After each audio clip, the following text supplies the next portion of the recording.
हूं आंचल आनंद। नाबालिग से दुराचार के आरोपी आसाराम ने जोधपुर अदालत में गुहार लगाई है कि उन्हें त्रिनाड़ी शूल नाम की गंभीर बीमारी है, जिसके इलाज के लिए उन्हें सिर्फ और सिर्फ महिला वैद्य नीता की जरूरत है। वैद्य नीता भी इन दिनों कोर्ट से हरी झंडी मिलने के इंतजार में जोधपुर में ही डेरा डाले हुए हैं। ऐसे में आज बीच बहस का बड़ा सवाल तो यही है कि आसाराम जिस त्रिनाड़ी शूल बीमारी का हवाला देकर कोर्ट में बाहर निकलना चाहते हैं, वो आखिरकार बीमारी है क्या, जिससे अकेले आसाराम ही वाकिफ हैं। और उससे भी बड़े बड़े सवाल ये हैं कि क्या आसाराम की इस बीमारी का इलाज सिर्फ और सिर्फ नीता वैद्य के ही पास है। कहीं ऐसा तो नहीं कि पहले के झूठ की तरह आसाराम की ये बीमारी भी महज एक बहाना है, जिसकी आड़ में राहत पाने की वो कोशिश कर रहे हैं।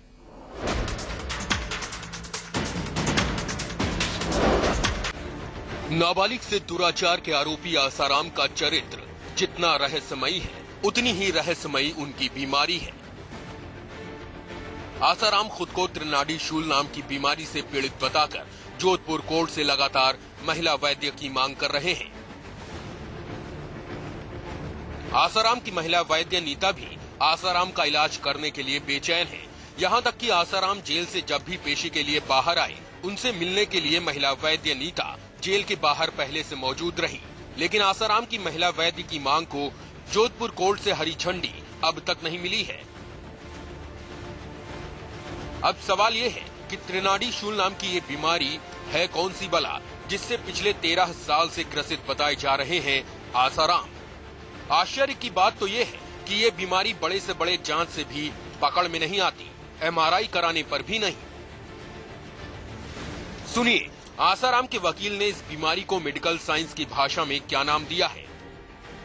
को इंग्लिश में ट्राइजेमिनल न्यूरोलॉजिया कहते हैं और इसको अनंतवत भी कहा जाता है आयुर्वेदिक की भाषा में। इस प्रॉब्लम का आयुर्वेद में ही इलाज है, जो वो करते हैं वो एलोपैथी वगैरह नहीं लेते। और जब ये भी कहा गया था कि ये बीमारी जो है MRIs वगैरह में आउट नहीं होती है, बिकॉज इसके 3 प्राइमरीली रीजन होते हैं। ज्यादा एक्सेसिव बोलना, जो कि वो सत्संग करते हैं, अपने साथ जो इतने लोग इकट्ठे होते हैं उनसे बातचीत करते हैं, ज्यादा सफर और कम सोना। आसाराम के वकील का दावा है कि ट्राइजेमिनल न्यूरोलजिया से पीड़ित इंसान को उठा दर्द किसी महिला के प्रसव के दर्द से भी ज्यादा भयानक होता है, और इसी दर्द के चलते जेल की 4 दीवारी में कैद आसाराम को नींद भी नहीं आ रही है। जो नींद नहीं आ रही कह रहे हैं वो, तो कोई उनको अनकंफर्टेबल सिचुएशन की वजह से नींद नहीं आ रही है, उनको नींद अपनी बीमारी की वजह से नहीं आ रही है, जो उनकी ये बीमारी है। तो क्या वाकई ये बीमारी इतनी भयानक है, या फिर ये भी आसाराम के पहले के कई पैतरों की तरह चला गया एक दांव है। आसाराम के वकील का दावा तो ये भी है कि त्रिनाड़ी शूल बीमारी का इलाज सिर्फ आयुर्वेद में ही संभव है। तो चलिए अब इस दावे की पड़ताल भी कर लेते हैं। सुनिए जोधपुर आयुर्वेद विश्वविद्यालय के प्रोफेसर राधेश्याम शर्मा से आसाराम को हुई त्रिनाड़ी शूल बीमारी का सच। सर ये कह रहे हैं कि हमारे इनको कोई त्रिनाड़ी शूल है, कोई डिजीज, ये क्या है? देखो आयुर्वेदिक टेक्स्ट में तो त्रिनाड़ी शूल नाम से कोई बीमारी का उल्लेख है नहीं। सुनो आपने, यानी आयुर्वेद में त्रिनाड़ी शूल नाम की कोई बीमारी होती ही नहीं। आसाराम के वकील का ये भी दावा था कि ये ट्राइजेमिनल न्यूरोलजिया MRI कराने पर भी पकड़ में नहीं आती। अब इस दावे की हकीकत भी सुन लीजिए। एक्चुअल में मॉडर्न डायग्नोसिस में अगर जाते हैं तो दिस इज ट्राइजेमिनल न्यूरोलजिया। ये एक प्रकार की क्रेनियल नर्व है। उस क्रेनियल नर्व की जो ब्रांचेज वो फेस पे आती है, वो 3 भागों में डिवाइड हो जाती है। ठीक है, तो इस पे अगर पेन होने लग जाता है तो उसको ये एक मॉडर्न डायग्नोसिस का हम त्रिशूल नाड़ी इसको कह सकते हैं। इसका डिटेक्शन MRI से हो सकता है? हाँ, अगर एडवांस MRI अगर किया जाए तो चूंकि इसमें जो नर्व की माइलिन शीट होती है उसका डिजेनरेशन हो जाता है, तो डिजेनरेशन होने पर यह बीमारी होती है। तो अगर एडवांस MRI किए जाए तो उससे इस बीमारी का जो है डायग्नोसिस इजीली हो सकता है। साफ है आसाराम की तरफ से बीमारी को लेकर भी खालमिल बातें की जा रही हैं। ऐसे में बड़ा सवाल तो यही है कि आसाराम बीमारी का बहाना बनाकर सजा से राहत पाने की नाकाम कोशिश में जुटे हैं। उससे भी बड़ा सवाल ये कि क्या आसाराम बीमारी की आड़ में कोर्ट को गुमराह करने का काम कर रहे हैं। विशाल बैरिस्टो के साथ ललित सिंह, जोधपुर, इंडिया न्यूज। आइए आपको सबसे पहले सुना देते हैं कि आसाराम के वकील ने क्या कहा है। ऐसी कौन सी अजब गजब बीमारी है आसाराम को जो डिटेक्ट ही नहीं हो सकती है। पहले सुन लेते हैं वकील की बात। बापू की एक जो बीमारी है वो नर्व रिलेटेड बीमारी है, जिसको त्रिनाड़ी शूल एक नॉर्मल भाषा में कहा जाता है, जो उन्होंने जेल से सुप्रीटेंडेंट से कह के भी एप्लीकेशन भेजी थी। बापू ने ये ठीक समझा कि जेल के थ्रू लीगल तरीके से ये एप्लीकेशन भेजी जाए। उन्होंने ये भी कहा था अपने जेल सुप्रीटेंडेंट साहब से कि हमारी जो प्रॉब्लम है वो 14-15 साल पुरानी है और इस प्रॉब्लम का आयुर्वेद में ही इलाज है। जो वो करते हैं वो एलोपैथी वगैरह नहीं लेते। और ये भी कहा गया था कि ये बीमारी जो है MRIs वगैरह में आउट नहीं होती है, बिकॉज इसके 3 प्राइमरीली रीजन होते हैं। ज्यादा एक्सेसिव बोलना, जो कि वो सत्संग करते हैं, अपने साथ जो इतने लोग इकट्ठे होते हैं उनसे बातचीत करते हैं, ज्यादा सफर और कम सोना। इस बीमारी को इंग्लिश में ट्राइजेमिनल न्यूरोलॉजिया कहते हैं और इसको अनंतवत भी कहा जाता है आयुर्वेदिक की भाषा में। और इसका इलाज कुछ जड़ी बूटियों का मिश्रण होता है, उसमें मिक्स करके उसकी शिरोधारा भी दी जाती है, जो कि सीधा सिर पे डालते हैं, because it concerns 3 nerves here. ये 3 नाड़ियां हैं और जैसे कि बापूजी ने बताया है, जैसे कि उनकी वैद्य से भी हमसे बातचीत हुई थी और डॉक्टर से जो उनको अटेंड करके पूछा गया था कि इस बीमारी का जब दर्द होता है, you cannot bear it, it's such a big pain, इतनी ज्यादा दर्द होता है कि इट इज एक डिलीवरी जो औरत को होती है उस पेन से भी ज्यादा पेन मानी जाती है, इतनी जबरदस्त पेन होती है। जब नींद नहीं आ रही कह रहे हैं वो, तो कोई उनको अनकंफर्टेबल सिचुएशन की वजह से नींद नहीं आ रही है, उनको नींद अपनी बीमारी की वजह से नहीं आ रही है, जो उनकी ये बीमारी है। चलिए, बहुत बीमार है आसाराम। उनके वकील भी आधे डॉक्टर यहाँ पर नजर आए। बहरहाल हमारे साथ स्टूडियो में इस वक्त डॉक्टर अनूप कोहली जुड़ रहे हैं। ये हेड है न्यूरोसर्जन डिपार्टमेंट में अपोलो हॉस्पिटल में, और साथ ही साथ हमारे साथ आयुर्वेदाचार्य डॉक्टर पुष्पेंद्र शुक्ला यहाँ पर स्टूडियो में जुड़ रहे हैं। आखिरकार ऐसी कौन सी लाइलाज बीमारी है आसाराम को? वैसे तो बड़े लोगों को अक्सर जब जेल जाने की बारी आती है बीमारियां हो जाती है। बहरहाल एक बात बताइए डॉक्टर अनूप कोहली, सबसे पहले आपने सुना वकील साहब का क्या कहना था वहां पर कि ऐसी बीमारी जो MRI में डिटेक्ट नहीं होती, ऐसी बीमारी जिसका सिर्फ और सिर्फ आयुर्वेद में ही इलाज है, और पूरी तरह से वो तो हाफ डॉक्टर खुद ही नजर आ रहे थे। आपसे ये जानना चाहूंगी कि जिस बीमारी का जिक्र कर रहे हैं, क्या वो MRI में डिटेक्ट नहीं हो सकती है? क्या सिर्फ और सिर्फ इसका आयुर्वेद में इलाज है? ऐसी बीमारी होती है, नहीं होती है? और ये भी आपको बता दूं, मेडिकल बोर्ड ने कहा है कि वो भले चंगे हैं, उनको कोई ऐसी बीमारी नहीं है। अब बताइए। पहली बात तो मैं किसी की भावनाओं को हर्ट नहीं करना चाहता। मैं इस तर्क को वहां से उठाऊंगा जो उनके वकील ने कहा कि इसको ट्राइजेमिनल न्यूरोलॉजिया कहते हैं। ये हमारा मीटिंग पॉइंट है। एलोपैथिक ट्राइजेमिनल न्यूरोलॉजिया को रिकॉग्नाइज करती है और वो अक्सर एक साइड ऑफ फेस में दर्द होता है जो कि इलेक्ट्रिक करंट लाइक सेंसेशन होता है। इट इज नॉट, मतलब उसमें पेन होता है, उससे जान की हानि कुछ नहीं होती। हाँ, 70 to 80% टाइम्स MRI में आपको माइक्रोवैस्कुलर लूप दिखेगा, जहां से 5th नर्व, जिसको ट्राइजेमिनल नर्व कहते हैं, कि उसके 3 पार्ट्स होते हैं, वहां पे माइक्रोवैस्कुलर निकला जाएगा। और इसके बहुत आसान सा इलाज है। कार्बामेज़ेपिन जो ड्रग मिर्गी के लिए जाता है, या एक आध अन्य ड्रग्स, वो दिन में 2 या 3 बार लिए जाते हैं। आप ये ड्रग बता दीजिए, क्योंकि ये लगता है आसाराम जी तक अगर उनका कोई भक्त पहुंचाना चाहे तो बहुत आसानी रहेगी। दोबारा बताइए क्या ड्रग का नाम है sir? Oxcarbazepine is the generic name. मैं एक ही का एग्जांपल दे रहा हूँ। वो 200 मिलीग्राम की आती है। किसी को इससे फायदा ना हो तो वो सर्जरी कराता है। मेरे ख्याल से एक मशहूर एक्टर साहब ने भी, सलमान खान साहब, पर मैं किसी पे टिप्पणी नहीं कर सकता, वो कुछ और भी हो सकता है, हम तो अखबार की बात कर रहे हैं, बट शायद वही होगा। तो उसका सर्जरी होता है बड़े अस्पतालों में, बॉम्बे, दिल्ली, कलकत्ता में हफ्ते में 2 बार भी होता है। बहुत से लोग सिर्फ दवाई ही लेते हैं। तो अब एक दूसरी बात है, क्योंकि गंभीर पीड़ा है, किसी ने उसको उसकी वजह से अपने आप को कोई एक ऐसा पदार्थ ले लिया जो कि नशा करता है, एनेस्थेसी देता है, या किसी तरह का अफीम टाइप ड्रग है, मॉर्फिन टाइप, तो वो भी ब्रेन सप्रेशेंट है।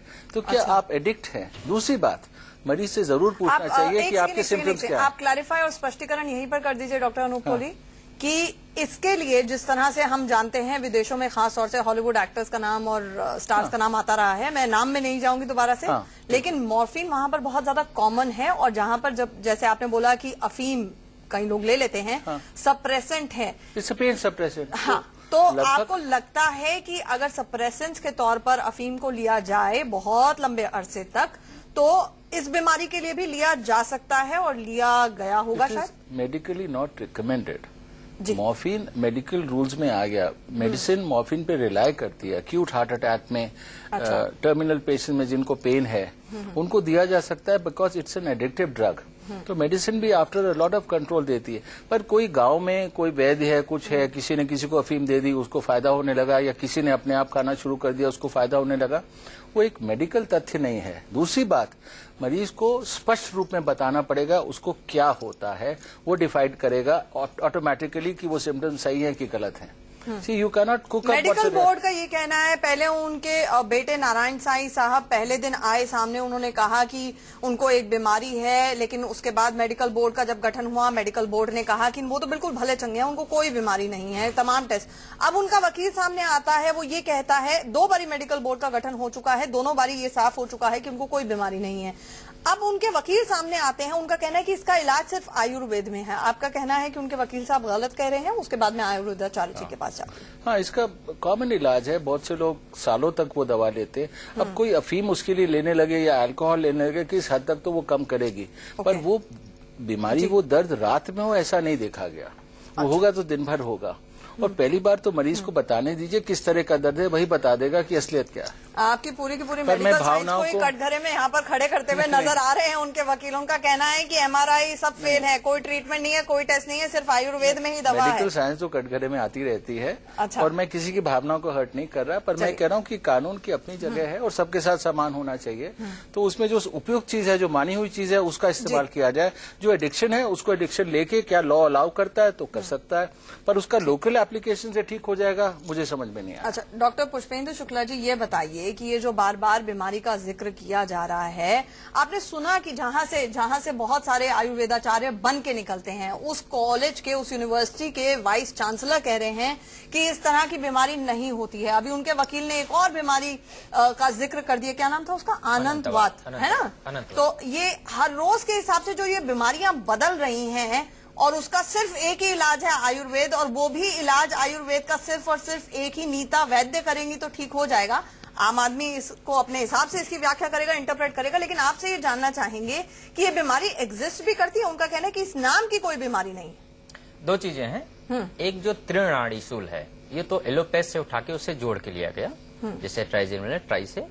इसमें आयुर्वेद शास्त्र में त्रिनाड़ी करके एग्जैक्ट बीमारी नहीं है। आयुर्वेद में वात, पित्त, कफ से, वात से 80 प्रकार के रोग हैं, तो डायरेक्ट उसमें उल्लेख नहीं है। ये आयुर्वेद में इस नाम से कोई बीमारी नहीं है आपके हिसाब से। दूसरा क्या होता है, जो अनंतवात है, ये वातज के 80 रोग में से एक रोग होता है। अच्छा, तो उसको एक कोरिलेट करके तो ऐसा नाम बोला जा सकता है। आयुर्वेद के शास्त्रों में ऐसा नहीं लिखा है, लेकिन एक असामान्य भाषा में बोलने की बात जहां तक वो है। नहीं, ये बड़ा कंफ्यूजन सा क्रिएट हो रहा है, पहले दिन से कंफ्यूजन क्रिएट हो रहा है। उनके बेटे बाहर आते हैं, बोलते त्रिनाली शूल है, अब उनके वकील बाहर आते हैं अनंतवात है। अब उनको किसी ने ये बता दिया या अखबार में पढ़ लिया कि सलमान खान को ट्राइजेमिनल न्यूरैल्जिया नाम की बीमारी है, तो उसी से कोरिलेट करके एक अलग तरीके से बीमारी को इजाद किया जा रहा है। यहाँ पे ये बड़ी कंफ्यूजन वाली स्थिति है। आपसे हाँ या ना में जवाब, त्रिनाड़ी शूल नाम की बीमारी होती है या नहीं होती है? त्रिनाड़ी शूल की एग्जैक्ट शास्त्रों में जो वात के 80 रोग है उसमें नहीं रहता, अनंतवात का जिक्र होता है। अनंतवात का जिक्र होता है, जिसे उसे कोरिलेट कर अच्छा सकते हैं। और जिस तरह डॉक्टर साहब कह रहे हैं कि ये तो बड़ी कॉमन सी बीमारी है और उसके बड़े कॉमन से इलाज है, और सिर्फ आयुर्वेद में ये इलाज है, ये कहना गलत है। तो आयुर्वेद में ऐसा कौन सा इलाज है? आयुर्वेद में जैसे ब्राह्मी वटी है, जटामांसी है, सर्वगंधा वटी है, सारस्वतारिष्ट है, अग्नितुंडी वटी है, ये सब इलाज हैं जो आयुर्वेद के पद्धति से होते हैं। सिरोधारा भी उसमें है, प्राणायाम, अनुलोम विलोम भी उसमें है। ये आयुर्वेद के पद्धति से, एलोपैथ के पद्धति से भी ये। अच्छा, ये उनके वकील साहब कह रहे थे कि एमआरआई में डिटेक्ट नहीं हो सकती, कोई टेस्ट नहीं हो सकता उसका, और ट्रीटमेंट भी नहीं हो सकता सिर्फ आयुर्वेद में। आप मानते हैं कि ये गलत बात कह रहे थे? जैसे नर्वस सिस्टम के बहुत सारे रोग होते हैं। अच्छा, तो वो जरूरी नहीं कि, जैसे मैंने कल भी कहीं जिक्र किया था कि माइग्रेन से जुड़ा, माइग्रेन हो रहा है, डॉक्टर साहब समझते होंगे, बेहतर न्यूरो फिजिशियन है, कि माइग्रेन का दर्द हो रहा हो, एमआरआई, सिटी स्कैन या ब्लड के रिपोर्ट में नहीं आते हैं, तो नर्वस सिस्टम से बहुत सारे जुड़े ऐसे रोग हैं जो उसमें नहीं आ सकते हैं, लेकिन इलाज नहीं है दूसरे पद्धति में, ऐसा नहीं कहा जा सकता है। और आपने सुना भी उनके वो जो जोधपुर यूनिवर्सिटी के ही कुलपति साहब है, वाइस चांसलर साहब है, उन्होंने कहा कि ये तो एडवांस एमआरआई में डिटेक्ट हो जाता है अगर अनंतवात उनके वकील ने जो बड़ा था बीमारी। आप सुनना चाहेंगे वो बाइट? हम चाहेंगे, रिक्वेस्ट करेंगे पीछे से अगर वो सुनवा सके तो। ये कह रहे हैं कि हमारे इनको कोई त्रिनाड़ी शूल है कोई डिजीज, ये क्या है? देखो, आयुर्वेदिक टेक्स्ट में तो त्रिनाड़ी शूल नाम से कोई बीमारी का उल्लेख है नहीं। एक्चुअल में मॉडर्न डायग्नोसिस में अगर जाते हैं तो दिस इज ट्राइजेमिनल न्यूरल्जिया। ये एक प्रकार की क्रेनियल नर्व है। उस क्रेनियल नर्व की जो ब्रांचेज वो फेस पे आती है वो 3 भागों में डिवाइड हो जाती है। ठीक है, तो इस पे अगर पेन होने लग जाता है तो उसको ये एक मॉडर्न डायग्नोसिस का सम त्रिशूल नाड़ी इसको कह सकते हैं। इसका डिटेक्शन एमआरआई से हो सकता है? हाँ, अगर एडवांस एमआरआई अगर किया जाए तो चूंकि इसमें जो नर्व की माइलिन शीट होती है उसका डिजेनरेशन हो जाता है, तो डिजेनरेशन होने पर यह बीमारी होती है। तो अगर एडवांस एमआरआई किए जाए तो उससे इस बीमारी का जो है डायग्नोसिस इजीली हो सकता है। आसाराम की एमआरआई भी करवाई गई है, उसमें ऐसी कोई भी चीज की रिपोर्ट नहीं आई है, और आप कह रहे हैं कि एमआरआई किए जाए तो उससे इस बीमारी का जो है डायग्नोसिस इजीली हो सकता है। आसाराम की एमआरआई भी करवाई गई है, उसमें ऐसी कोई भी चीज की रिपोर्ट नहीं आई है, और आप कह रहे हैं कि त्रिनाड़ी शूल जो बीमारी है आयुर्वेद में ऐसा इसका कोई नाम नहीं है, और आसाराम ने यह भी कहा है कि कोई पंचेड़ बूटी है। क्या आयुर्वेद में कोई पंचेड़ बूटी है जिससे इसका इलाज होता है? देखो, कई जड़ी बूटियां आयुर्वेद में होती है, पर जो क्लासिक ड्रग्स का एनालिसिस है उसमें कहीं पंचेड़ बूटी नाम की कोई ड्रग नहीं है। हमारे जो भाव प्रकाश है निघंटू है उसमें कहीं पंचेड़ नाड़ी नाम का कोई द्रव्य या ड्रग या बूटी ऐसा कोई नाम नहीं है। उनके जो वैद्य हैं अमृत जिनका नाम है, वो ये कह रहे हैं कि आसाराम जो है अफीम भी खाते हैं, और पंचेड़ बूटी जो है जैसा आपने बताया कि कोई ड्रग नहीं है आयुर्वेद में, तो ये इसके बहाने से ये ओपियम भी लेते हैं। तो आप इसके बारे में क्या कहेंगे? तो ये कल्पित योग हो सकता है जिसमें कई प्रकार के कॉम्बिनेशन में मिला करके इन्होंने कोई एक ड्रग बना ली हो और जिसका इन्होंने अपने आप ही नाम अपने लिए रख लिया हो, वो तो संभव हो सकता है। न तो इस प्रकार की मार्केट में अवेलेबल है, न कोई इसका यूज हमने अभी तक कोई देखा है। चलिए, लगता है आसाराम के बाकायदा किसी आश्रम में कुछ इजाद भी किया गया है, कुछ इन्वेंशन की गई है। जिस तरह से यहाँ पर कुलपति साहब बोल रहे थे कि कुछ ऐसी चीज हो, मिश्रण हो जड़ी बूटियों का जो बनाकर रख लिया हो। पहले तो सिर्फ बीमारी को लेकर कंफ्यूजन, अब आयुर्वेदाचार्य जी ये बताइए कि पंचेड़ बूटी को भी लेकर कंफ्यूजन है, ऐसी कोई चीज एग्जिस्ट भी करती है आपके हिसाब से? नहीं, बिल्कुल शास्त्रीय योगों में पंचेड़ बूटी नाम की किसी भी किताब में मुझे लगता नहीं होगा, जितना मुझे ज्ञान है। अच्छा, अब वही होता है कि अनुमान के आधार पे या अनुभावित योग। अच्छा, अनुमान के आधार पर बताइए तो जरा हमारे दर्शकों को कि पंचेड़ बूटी क्या होगी? आदमी जो भी कोई होते हैं वैद्य लोग अपना कुछ करके मिला लिए तो वो अपना नाम दे सकते हैं, पर एक होता है शास्त्रीय योग, मतलब जो किताबों में पढ़ाया जाता है। हम लोग जब बीएमएस पढ़ते हैं आयुर्वेदाचार, तो उस समय उन किताबों में कहीं इसका जिक्र नहीं मिलता है। अच्छा, इस बूटी का तो एक ही इलाज वो कहते हैं और एक ही इलाज करने वाला जो नीता वैद्य हैं वो कहते हैं एक ही बूटी पंचेड़ बूटी का जिसका जिक्र होता है यहाँ पर। तो ये तो बड़ी अजब गजब सी बीमारी है ना। मुझे तो लगता है कि अगर इस तरह की कोई इन्वेंशन हुई है आसाराम के किसी आश्रम में तो उसको तो बिल्कुल नीता वैद्य को, देश को समर्पित कर देना चाहिए इस तरह से, कि नोबेल प्राइज भी मिल सकता है। ऐसी एक अजब गजब बीमारी का उन्होंने इलाज ढूंढ निकाला है बूटियों के जरिए। जी हाँ, बिल्कुल आना चाहिए, सामने आना चाहिए, सभी लोगों को पता चलना चाहिए कि क्या विशेष है उसमें। देखिए, एक डॉक्टर होने के नाते मैं किसी की कथित बीमारी पे मजाक नहीं करना चाहता। अच्छा। अगर उनको पीड़ा है वी विल एक्सेप्ट इट। ठीक है, बात ये है मेडिकल कि बोर्ड ने, दोबारा कहूंगी, मेडिकल बोर्ड ने 2 बार बोला कि ये सब मतलब complaints are accepted, we proceed from there. ठीक, उनको ये शिकायत है, उनको ये कहा गया है, वो है। हर एक मरीज अपना नाम देता है। त्रिनाड़ी शूल को क्लैरिफाई कर दिया कि ये ट्राइजेमिनल न्यूरालिया, यहाँ तक तो बात में एक कॉमन कंकरेंस है। अब बात ये है कि माइग्रेन, जैसे आचार्य जी ने कहा था, माइग्रेन के कई लोग हैं जो फोर्पिन एडिक्ट्स हैं, जो फेनार्किन एडिक्ट्स हैं, जो जीपी देता है। तो कोई भी पेन वाली बीमारी जैसे होती है तो उसमें सेल्फ एडिक्शन हो सकता है, सेल्फ मेडिकेशन हो सकता है। अब does he want something because he is addicted and he really suffers from something? That need to be clarified. उसके बारे में अगर है कि चलो अगर होता है, एमआरआई में नहीं आ रहा, पीड़ा है, पहली बार तो वो बता देंगे, पर उसको एक मरीज की तरह देखना है, जैसे कानून हर एक को मासूम समझता है। मेरा ऐसे कोई निजी किसी के साथ संबंध नहीं है, पर मैं ये कह रहा हूँ कि अगर वो सेल्फ एडिक्शन की स्टेज पे आ गए हैं तो let the board find out कि the addiction will be disasters for him. जैसे कोई अल्कोहलिक है, वो he is caught for alcoholism, but he is taking it for 20 years, उसको आप बंद कर दोगे, ही गो टू डिलीरियम। तो उस चीज का आप ख्याल कर ले, वो जो चीज है उसको एग्जामिन कर ले। जिस तरह से ये सुनने में आ रहा है, देखिए उनके वकील ने पहले कुछ कहा, आपको लग रहा है ये केस एडिक्शन का है प्राइमा फेसी प्रथम दृष्टया? हो सकता है, मैं ये कह रहा हूँ कि मेरा मतलब है द लॉ एंड मेडिसिन, उनको साफ आके बाहर बताना चाहिए कि अगर ओपन की ये आती है, लेट अ फॉरेंसिक लैब एग्जामिन कि उसमें कितना अफीम है, क्या है या कुछ और है। It should be also seen in his interest कि उनके कोई जहर तो नहीं दे रहा। कानून को तो ये भी देखना है कि वो जो उनकी बिल्कुल सही बात कह रहे हैं, हम लोग डॉक्टर नहीं है, लेकिन हमें जो आम आदमी को और आम दर्शक की जो रुचि है इस मामले में, और वो थोड़ा सा जिसको लेकर उसके जहन में शक की सुई उभरती है, वो यही है कारण कि इसको लेकर बार बार कम्युनिकेशन गैप किया गया, बार बार भ्रम की स्थिति पैदा की गई। पहले एक बीमारी बोली, दूसरी बीमारी, और खासतौर से उस शख्स के बारे में जो खुद ही कहता है कि मैं तो भगवान का रूप हूँ, वाजपेयी जी को मैंने एक मंत्र भेजा था, अगर वो मिलता तो उनके घुटने के दर्द ठीक हो जाते, नामर्द मर्द कैसे बने ये वो तरीका बता देते। तो इतनी सारी बीमारियों का दुनिया भर का इलाज करते हैं, तो वो शख्स अपना भी इलाज कर सकते हैं। तो ये आम आदमी के पॉइंट ऑफ व्यू से है, हम भी डॉक्टर नहीं है, हम ये बात मानते हैं।